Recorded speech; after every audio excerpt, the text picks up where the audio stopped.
Hello everyone, welcome back to my channel.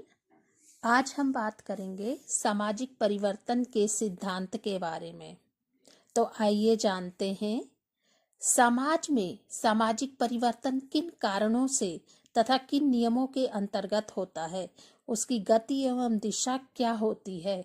इन प्रश्नों को लेकर प्राचीन समय से ही बड़े बड़े समाजशास्त्रियों ने अपने अपने मत व्यक्त करे हैं। सामाजिक परिवर्तन को स्पष्ट करने के लिए जितने भी सिद्धांत प्रस्तुत किए गए हैं, उनमें से कुछ प्रमुख सिद्धांत हैं। पहला है चक्रीय एवं दूसरा है रेखीय सिद्धांत। तो हम जानेंगे सामाजिक परिवर्तन के चक्रीय सिद्धांत के बारे में। तो आइए जानते हैं। चक्रीय सिद्धांतकारों का मत है कि समाज में परिवर्तन का एक चक्र चलता है।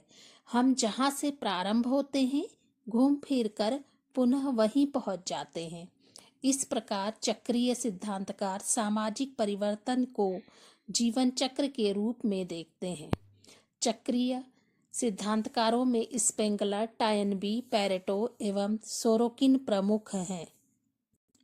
हम यहाँ उनके सिद्धांतों का उल्लेख करेंगे। तो आइए जानते हैं कि स्पेंगलर का क्या सिद्धांत है। सामाजिक परिवर्तन के बारे में जर्मन विद्वान ओरवाल्ड स्पेंगलर ने 1918 में अपनी पुस्तक the decline of the West में अपना चक्रीय सिद्धांत प्रस्तुत किया।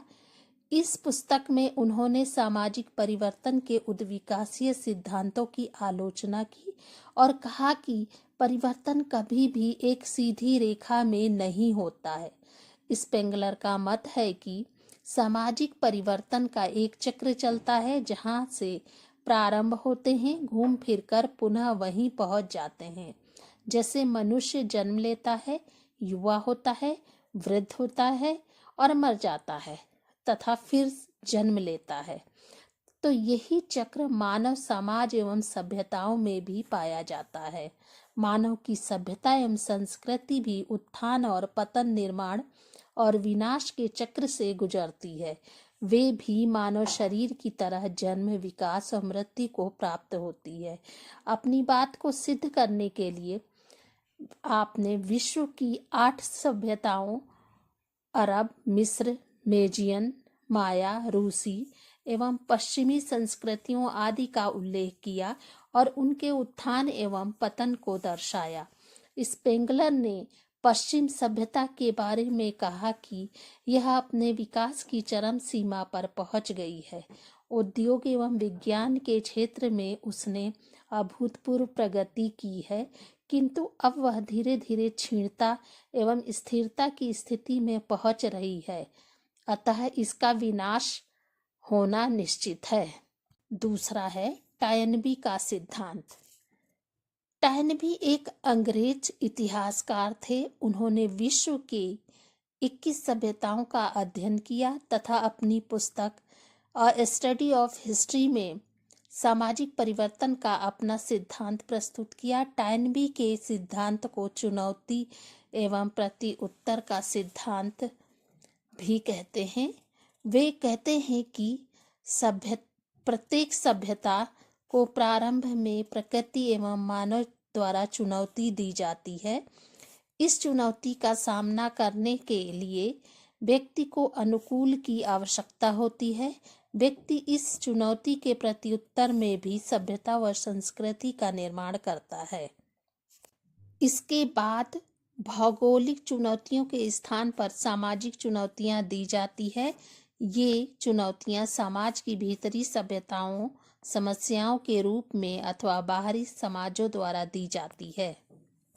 जो समाज इन चुनौतियों का सामना सफलतापूर्वक कर लेता है वह जीवित रहता है, और जो ऐसा नहीं कर सकता वह नष्ट हो जाता है। आइए जानते हैं पैरेटो का सिद्धांत।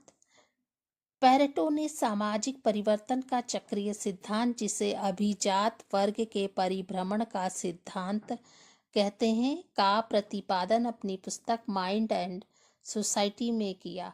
उन्होंने सामाजिक परिवर्तन को वर्ग व्यवस्था में होने वाले परिवर्तन के आधार पर समझाया है। उनका मानना है कि प्रत्येक समाज में हमें दो वर्ग दिखाई देते हैं, उच्च वर्ग या अभिजात वर्ग तथा निम्न वर्ग।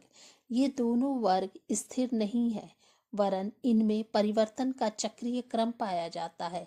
निम्न वर्ग के व्यक्ति अपने गुणों एवं कुशलता में वृद्धि करके अभिजात वर्ग में सम्मिलित हो जाते हैं। अभिजात वर्ग के लोगों की कुशलता एवं योग्यता में धीरे धीरे ह्रास होने लगता है और वे अपने गुणों को खो देते हैं तथा भ्रम हो जाते हैं। इस प्रकार के निम्न वर्ग की ओर बढ़ते हैं। उच्च या अभिजात वर्ग में उनके रिक्त स्थान को भरने के लिए निम्न वर्ग में जो व्यक्ति बुद्धिमान, चरित्रवान, कुशल, योग्य एवं साहसी होते हैं, ऊपर की ओर जाते हैं। इस प्रकार उच्च वर्ग से में निम्न वर्ग में तथा निम्न वर्ग से उच्च वर्ग में जाने की प्रक्रिया चलती रहती है। इस चक्रीय गति के कारण सामाजिक संरचना में भी परिवर्तन हो जाता है। यह परिवर्तन एक चक्रीय गति में होता है, इसीलिए इसे सामाजिक परिवर्तन का चक्रीय अथवा अभिजात वर्ग के परिभ्रमण का सिद्धांत कहते हैं। सोरोकिन का सांस्कृतिक गतिशीलता का सिद्धांत। सोरोकिन ने अपनी पुस्तक सोशल एंड कल्चरल डायनेमिक में सामाजिक परिवर्तन का सांस्कृतिक गतिशीलता का सिद्धांत प्रस्तुत किया। उन्होंने मार्क्स, पैरेटो एवं वेवलिन के परिवर्तन संबंधी सिद्धांतों की आलोचना की है।